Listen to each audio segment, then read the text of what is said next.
Essas novas declarações do Bolsonaro, visitando o Donald Trump no Brasil e deixando totalmente à disposição o nosso território, as nossas forças armadas, para começar um possível conflito armado, uma guerra regional aqui contra a Venezuela, é algo completamente assustador. Não só pela total falta de diplomacia, pelos riscos que isso representa a nível regional. Desde a Guerra do Paraguai, o nosso país não tem qualquer tipo de envolvimento com uma guerra, com um conflito armado aqui na América Latina. E ainda assim, na Guerra do Paraguai, a nossa relação não foi de tanta centralidade e jamais de disponibilizar território nosso nacional para ser base para um conflito com outro país vizinho.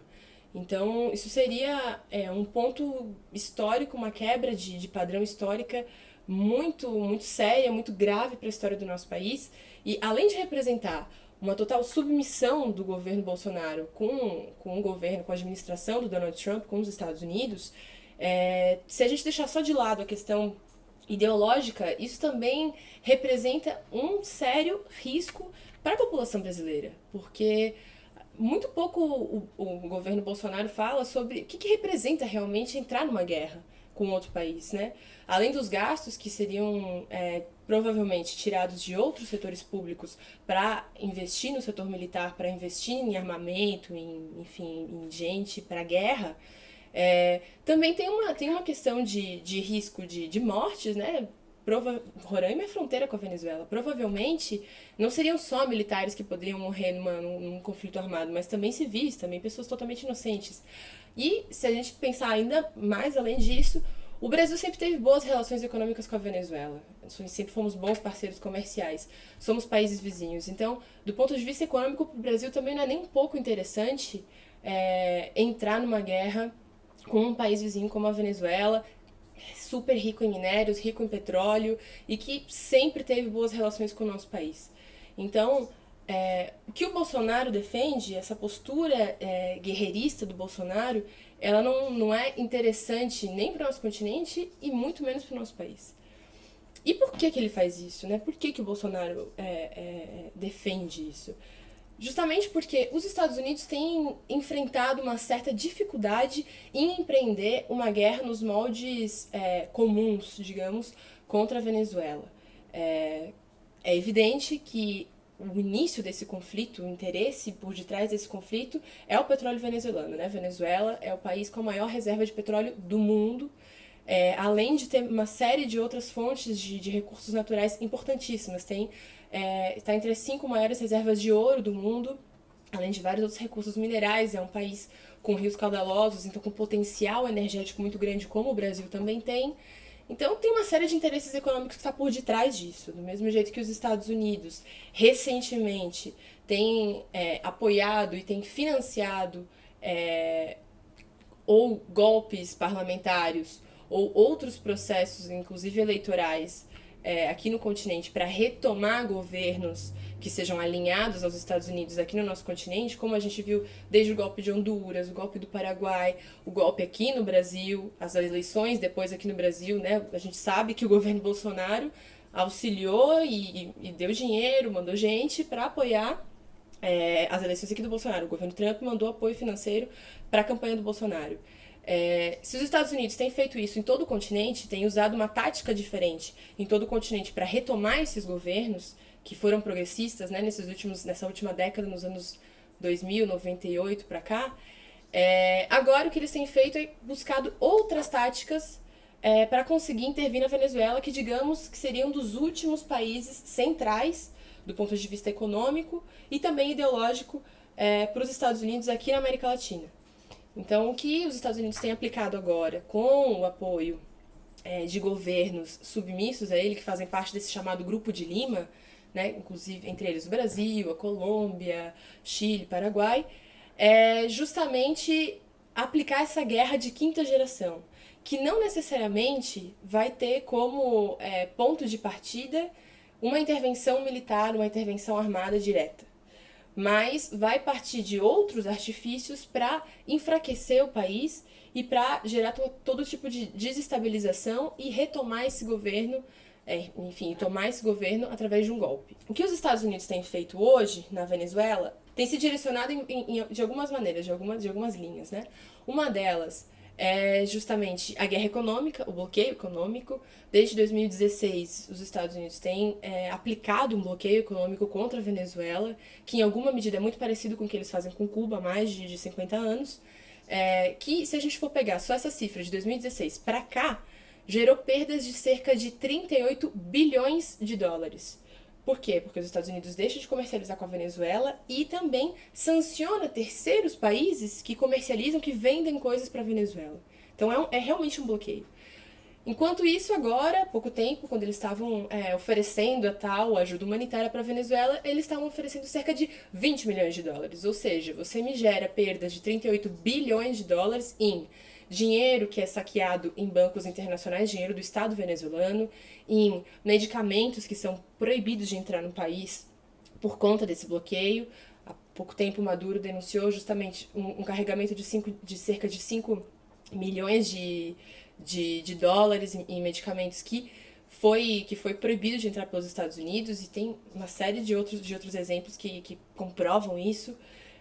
Você proíbe a entrada de outro tipo de materiais, inclusive para a indústria, para enfraquecer o país economicamente. A outra linha de ação, qual que é? É a produção de uma realidade que não existe, através de fake news, de notícias falsas, e através desse apoio internacional midiático dos grandes meios de comunicação, que tratam de criar o quê? Uma ideia de que, primeiro, o governo do Maduro é uma ditadura, quando na verdade Maduro foi eleito democraticamente, todos os outros governos chavistas foram eleitos democraticamente, de que o governo Maduro não tem o controle sobre o país, quando na verdade ele continua exercendo suas funções executivas normalmente, de que a Venezuela vive uma situação de miséria generalizada, quando na verdade também isso é mentira. Com certeza nas ruas das grandes cidades no Brasil, São Paulo, Rio de Janeiro, a gente encontra muito mais pessoas em situação de mendicância do que qualquer grande cidade na Venezuela. E isso tudo para quê? Para conseguir angariar apoio internacional para uma possível intervenção. Essa é uma outra linha.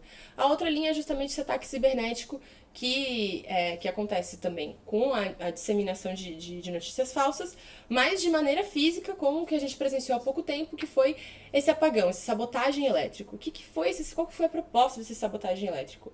Depois que eles não conseguiram entrar na Colômbia, na fronteira com a Colômbia, na Venezuela, com aqueles caminhões de ajuda humanitária, que também é uma tática que já foi usada em outras guerras empreendidas pelos Estados Unidos, como na Líbia e na Síria, que basicamente qual que era a proposta, né? Era conseguir cruzar a fronteira, dominar uma parte do território, gerar um conflito ali localizado e ver se conseguia ter deserção das Forças Armadas, porque não existe apoio nem para a oposição e nem para os Estados Unidos nas Forças Armadas Nacionais Bolivarianas. Não existe esse apoio dentro do país.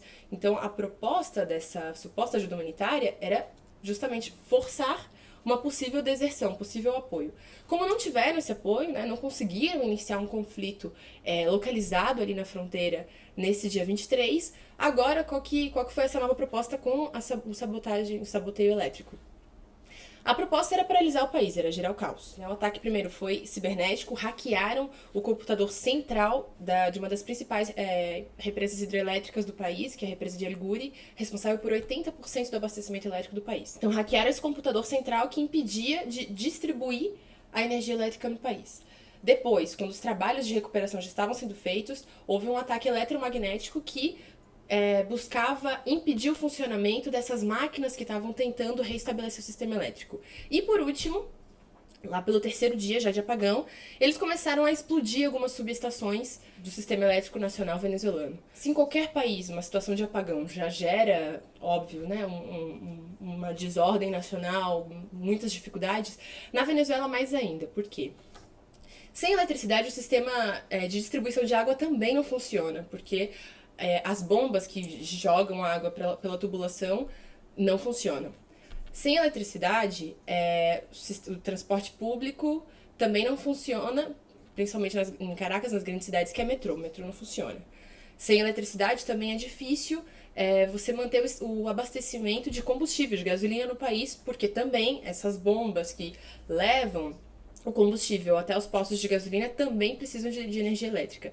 Sem eletricidade também não funcionava o sistema de telecomunicações, ou seja, a gente estava totalmente incomunicável. De uma hora para outra você simplesmente não podia mais conversar com as pessoas porque você não tinha nem sinal de telefone, além de não ter internet, sim, e não ter energia. E sem eletricidade, você também não consegue comprar comida.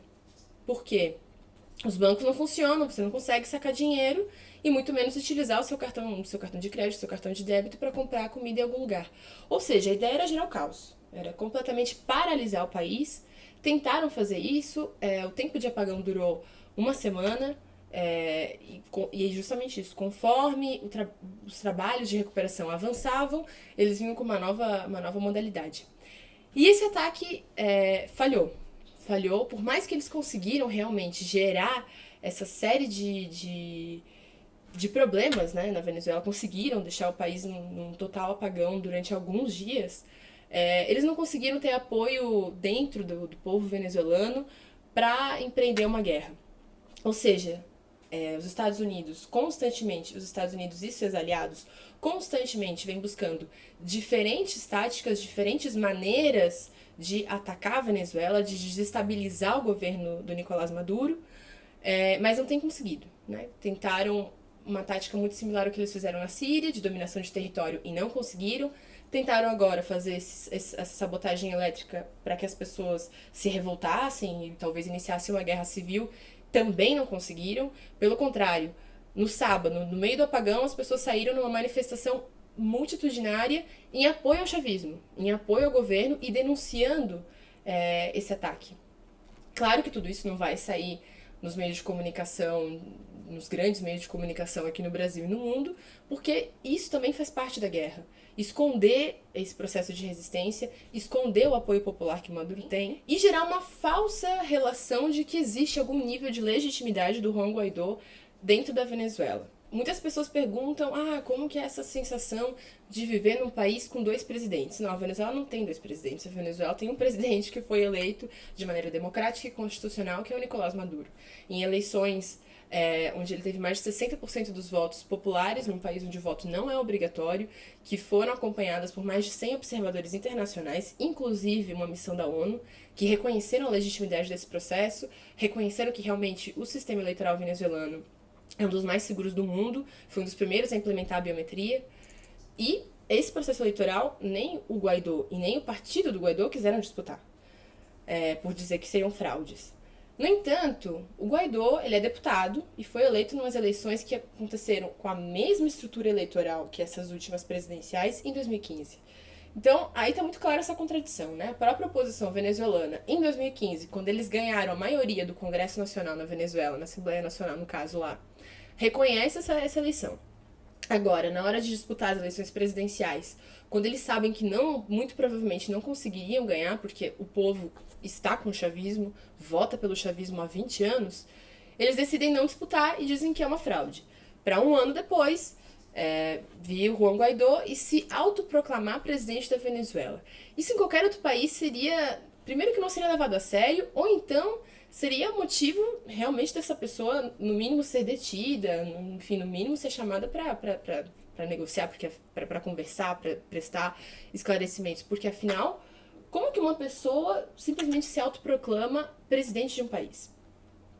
Se a gente pensar, por exemplo, na Espanha, todo o processo separatista e independentista da Catalunha, que foi muito diferente, passou por um referendo, né? Enfim, é um setor da população que há muito tempo está organizado, buscando a independência de um dos estados autônomos da Espanha. Esses líderes independentistas foram presos. Todos estão sendo julgados hoje pelo governo espanhol. E na Espanha, continua-se acreditando que existe uma plena democracia. Agora, o Guaidó, que não quis disputar a eleição, que se autoproclamou presidente, que sai por aí defendendo uma intervenção militar contra o próprio país, que sai por aí defendendo que setores opositores tomem embaixadas da Venezuela em outros países, defendendo que os Estados Unidos e outros bancos retenham o dinheiro do Estado venezuelano nesses bancos estrangeiros, como a Inglaterra, por exemplo, fez agora com o ouro venezuelano, que foi retido, né? Foi basicamente saqueado.